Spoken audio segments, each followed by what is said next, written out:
Good morning Zimbabweans, good morning everybody. Ihoche koche yemufaro baba. Zvinhu zviya zvatotanga iko zvinezvi ndiri kuona timu rese rapa position, and the good news is that Advocate Nelson Chamisa vari kuramba vachipromisa maZimbabweans. Unonoza kuti chinoitika ndechekuti pafeya chapo chapo ndikuti mukomana plan anayo, but chiri kuitika ndechekuti zviri kuvhiringidza nekuvheksa kutadza kuti inobudirira here plan yacho, because kwairi kufanira kutangira kwacho ndokuri trick kuti zvinhu zvitanga kuita kutoenderera mberi, zvotanga kufamba. Ikabudirirawo ipapo zvinobva zvaenderera kumberi, ikatadzawo kubudirira ipapo tiita kudedzera kuti pazvave apa zvinenge zvadhakwa.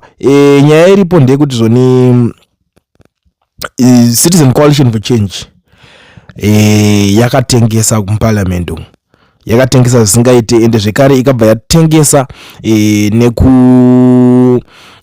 neku-senate kwacho.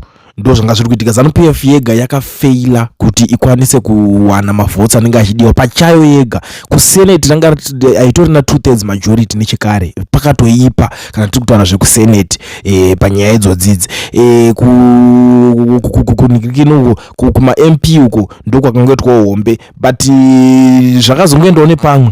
But Nelson Chamisa is not even bothered at all.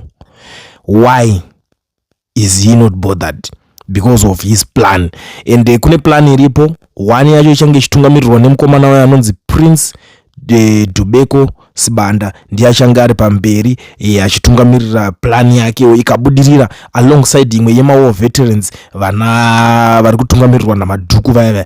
It's just that zvinhu zvacho hazvizoita kuti tibude tichizoti hanzi zvakati arikuda kudai so, but here he is promising something because chapukati chake is quite different. But vanhu vava ndataura ndokunofanira kutangira zvinhu zvacho zvese. Kana zvichinge zvazobuda mushe ikoko, then iye obva atanga kuregedzera chapukati chake, because izvezvi ari kutaura kuti zvinhu zvese zvatopa position, zvinhu zvese zvatova ready, even though vanhu vari kuseka zvavo, because nyaya inoitika ndeyekuti kana anonzi ane mukadzi waAbhurahamu paakatoudzwa zvokunzi uchazoita mwana kudidi, izvo zvekuti zvaingosekesa kuti kuti chikwe, because hope panenge pasisina baba, vanhu vanenge vatraya zvinhu zvakawanda. But Chamisa is promising panapa ari kuti the new ways, new strategies, new tactics, new voices and new faces, a whole new citizens movement and a new citizens government ndo iri kubuda panapa, iri kusimbiswa na Advocate Nelson Chamisa. Zvikanzi aiwaka, what about constitution? Are you telling us about the new constitution as well? Zvikanzi yes, a new citizen constitution ichange iripo. Some are even asking, this is interesting, the bill is passed, President ED is soon to sign it and make it official. So are you creating movement to fight in 2031 elections, or are you just buying time? What is your position? Because neutral is not an option anymore. Zvikanza aiwa vakomana, hamutizive mushe, hamutipiwe bho zvenyu, avatipedze. Ndo imwe skiri riripo kuti aiwaka, nekuti imwe nyaya yanga iripo kandekuti vanhu vari kuti iwo manje Chamisa chiri kuitika ndechekuti wapera, but yakuti kuti inandipere. Ende chinhu ichocho ndogara chikuudzai vanhu vazhinji panapa kuti kana uchitotanga kunzi ubudirire muupenyu, usabvume kupera. Kupera hakubvumwe, ramba kupera, ramba kunzi wapera, ndokuti urambe uchitase uchibudirira, uchisumukira, uchienderera kumberi. Vanhu vakawanda kutaura zvakasiyana siyana panapa. Whoever believes this is either a retard or just enjoys being a fanatic. We are back to pre-2013 times. We are restarting what we did then, and the violence to remove ZANU-PF like we did 2009 will be of momentous heights. You failed me, elder. Mumwe wari kuti aiwa pakabhaizika, ende mumwe wari kuti aiwa poems and speeches again say you have real disappointed us, your followers. We don't even know whether to to keep trusting you now. We are suffering and you always come with these jokes of yours. Vanhu vari kuona ari majokes. Vakomana chinonzi chapati chiri kugadzirwa nemukomana uyu. Some are even saying kuti aiwa, you always preaching change but nothing comes of it. Ordinary Zimbabweans are suffering, yet you are promising and preaching change on social media and saying you in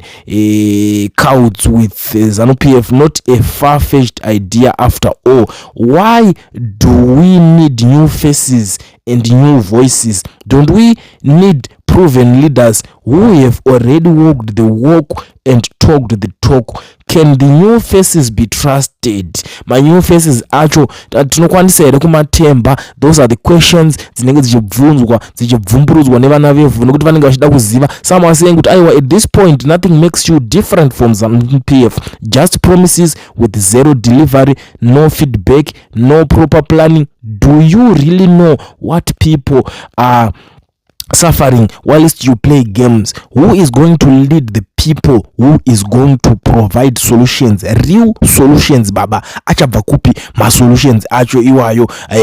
Vakomana vanhu vakatsamwa, but this is good because chinja tinoda nje kuti ngatingovhurana brain kuti iwewe uri kufunga chi uri kwauri ikoko. Vamwe vanotaura zvakasiyana siyana. Iwewe takaneta newe takazodai so zvinhu zviri right. Most of the times ukaona kuti waneta nemunhu haumbonide kuti uswere uchimuudza kuti ndaneta newe. Unofanira kuratidza chinhu chinoratidza kuti wetese waneta nemunhu, but by doing what unoda unge une plan.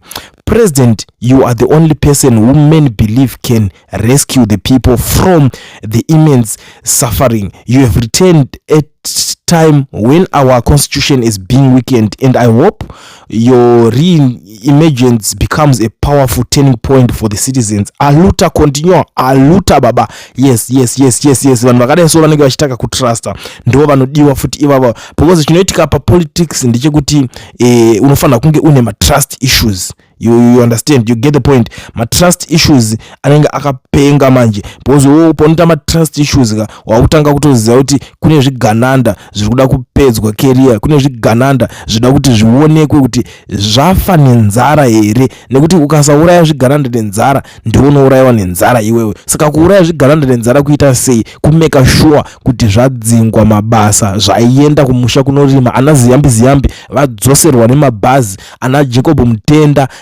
vanyatsosara vakarembera, zvonyatso kusara zviri pane imwe position. So imagine uchiona Jacob Mutenda wewe zvaanenge achiita muparliament, dai asina mari mudhara wewe achirwira kambucha zvinhu zvekuti zvinenge zviri different, inenge iri different conversation yetinenge takutaura nezvayo ipapo. So it's something chekuti maZimbabwean vanoda kuzviona panguva yatiri ine. Kana zvakamboitika zvinotadza kuitika nei?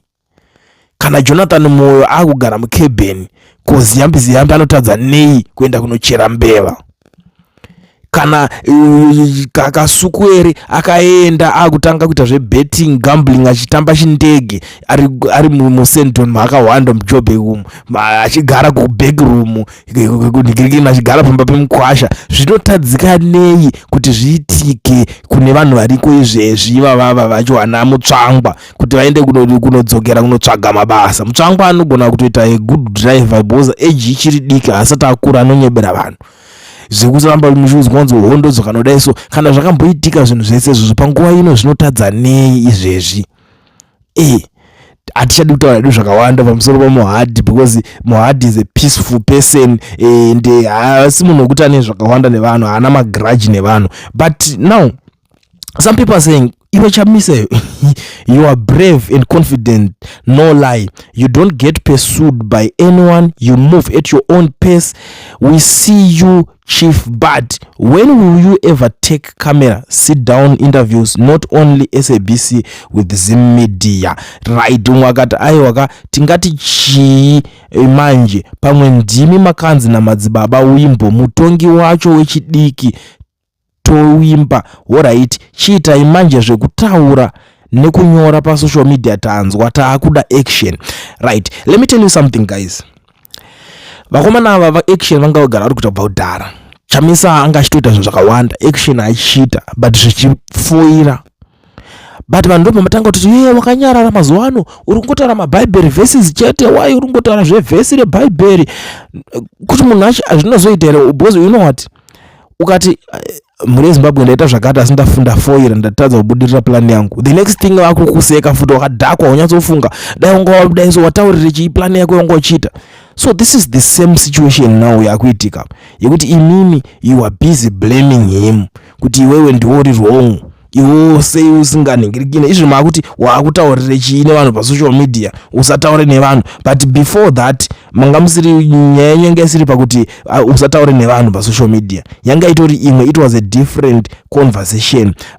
And you know vanhu vakawanda ndoita zvakasiyana siyana, some are even saying kuti aiwe stop playing with people, giving them false hope, keeping them guessing while they continue suffering, and time is waiting for nobody. If you have no plan, why can't you keep quiet, right? The good thing about people who comment like this is that akomanaka iwo plan yacho kana unayo itawo futi ikoko, nekuti kuita kwake kwaruta plan kana kutaura kwake kwari kuita doesn't mean kuti acharambidza iwewe kuti unge uchiitawo, hazvishandi zvichidaro. Iwe unenge uchitorowo marovero ako iwayo, iye achitorowo marovero ake iwayo, zvichitongoenda zvakaita se zvakadaro.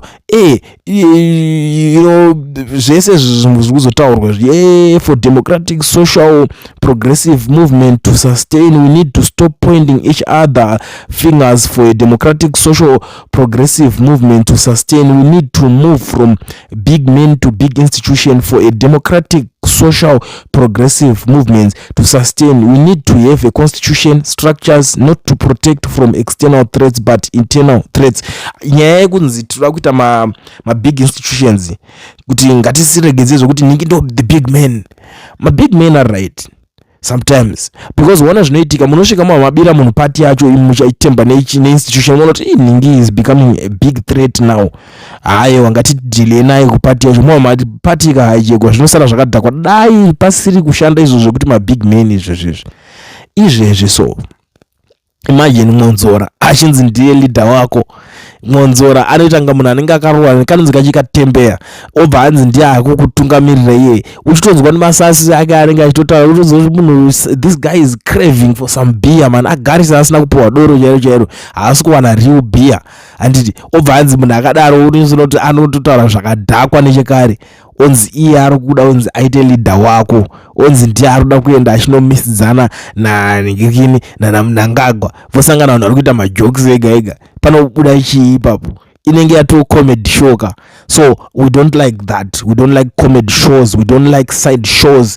We want something better for our country, we want something better for our new Zimbabwe. You know, Third Republic is loading and people are very positive about it, and we are 100% behind that thing. Chikabuda chete aiwa munotoona takufara takucelebrate cause chatinoda mufaro kutambura umana takambotambura tesa komana, you know. And a lot of people ndachona vazhinji vachitaura kuti right this time cool and wapadhuze kudzoka mupandeo woda kunyanya kuonererwa uri ikoko, uchamhanyiswa nematch and match, hazvina basa. Match and match yacho ngaitotanga yatondigura musoro, kana ikasatodaro ikasatondigocha handisi kuteerera izvozvo, handibatike zvechopu chopu, handiteerere zvisina basa rese, because hatishande tichidaro. Handiti mazvona, as long as inini ndingaswera ndichiudzwa nemunhu wandiri kuona kuti ane ganda rakafanana nerangu kunzi ibva ipapo, handidika, ndinongoramba ndo zvinenge zvingoripo. So titoda kutoti patoitwa plani nemusoro futi. At the end of the day ndandiri kutotaura meetings one mamwe ma strong men vandinoziva kuti vanokwanisa kunonegotiate this whole thing chiri kuitika kuti chimiswe chimatch and match, because hazvibatsire chinhu kuti vanhu voshungurudzwa futi home and away, kushungurudzwa uku awamana itai bipi idiriripi. So it's something yekuti vanhu zvavo plan havasati vaiwana, but zvinhu zvekuti zviri kutotanga kuda kutofambirwa futi, because hatidi kuva vanhu vari kuti tinofoira zvese. Unofoira futi kuti ubva wagara nekunyika kwacho inenge siri yako, ubva wanzi mukubuda ikoko muchimhanyiswa, ubva wanzi kwako kwacho futi kwakatoipa futi pakatoipa kuri kutomhanywa futi nzara futi chichi, hazviri kuzodaro. So it's something yekuti zviri very important zvofanira kunge zvichitase zvichigadzirika nyaya dzacho idzodzidzi. And I will ask chamisa kana achinge ane plan futi about nyaya iyoyi yevanhu vari kuningirikina vese vari mujoza munomu kuti shamwari une plan here unokwanisa kutibatsirawo Mr President panyaya iyoyi because hey vanhu vanetsekana but vanhu vari kutsvaka kuti ndiani anokwanisa because ndo patinotokwanisa kuti unge tichitobatsirana hazvibatsire chinhu zvezvo kuzonzi achache at least hauna kupinda zvakoko but chipindawo unotaura nemaopposition. Nyaya iripo ndeyekuti vanhu vari kuda kuita zvese izvi varipo pakuita se pakuda kunomhanyisana kuti vacreate mapolitical parties avo ovaudzaka kuti ona iwo nyaya yauri kuda kutomhanyisana nayo haina dhiri chidai so chimbomhanyisana nevanhu vako straight but nyaya dzekuti dzinodzwa mamwe maopposition vangagara variko is one call if one phone call kuti vatanga kudzifambira nyaya idzi yotoenda uko kusvika zvasvika kuna Zuma is the only guy who can stop this whole thing, is the only guy anokwanisa kuti guys let's stop this bus stop, let's stop chasing these people, timire then toona kuti zvinoita se zvinofamba sei and zvimwe zvese zvinobva zvatanga kutogadzirika. So it's a topic for another day. Tichazoifambira mushe tichizoonesa just that pamwe mafone calls anonetsa kuti unenge wambotaura kana ningi kuti uzouya nawo pachivhiti kuti inzwai zvanga zvichitaurika panapa kuti inzwai zvikuru zvamuri kurongerwa naningi. It's not that good kuti tinge tichiita zvinhu zvakadaro but kana tichinge tazokwanisa kuwanirwa nyasha dzacho I will do that panenge pari necessary. I will have to ask the people kuti kokapisa akaka